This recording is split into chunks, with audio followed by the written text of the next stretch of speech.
right now, border towns, law enforcement, and thousands of migrants are preparing for the end of Title 42. The immigration policy, it expires tonight at 11:59 p.m. It's been used for the past 3 years to quickly deport nearly 3 million migrants since the year 2020. This morning, some 150,000 migrants are in Mexico, lined up along the southern border, planning to cross into the U.S.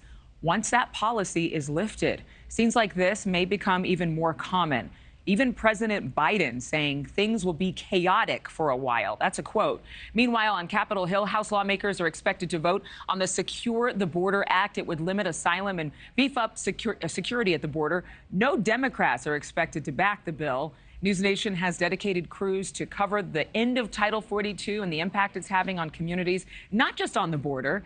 It's affecting all of us. Jorge Ventura is at a border crossing in El Paso, Texas. Xavier Walton is in Florida, where a new migrant relocation program is taking off. But we start with Allison Harris in Washington, D.C., and how the Biden administration is responding. Are they talking at all, Allison? Since, this is essentially the only tool Border Patrol has right now.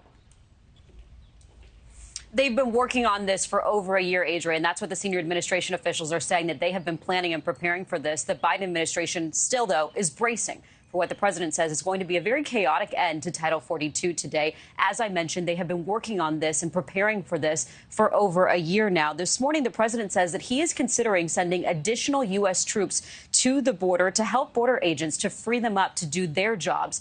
1,500 troops are already being sent as the administration is rolling out a restrictive new rule requiring migrants to first seek and be denied asylum in another country before they seek asylum here in the U.S. Migrants must apply in a third country or for admission via that app, the Customs Border Protection One app, while also presenting at a legitimate port of entry to be considered for entry, otherwise be quickly removed. And migrants could be disqualified if they fail to first request asylum status in a country like Mexico before coming to the U.S. border. We are finalizing a new rule to encourage individuals to use available, lawful, safe, and orderly pathways to enter the United States. The rule presumes that those who do not use lawful pathways to enter the United States are ineligible for asylum.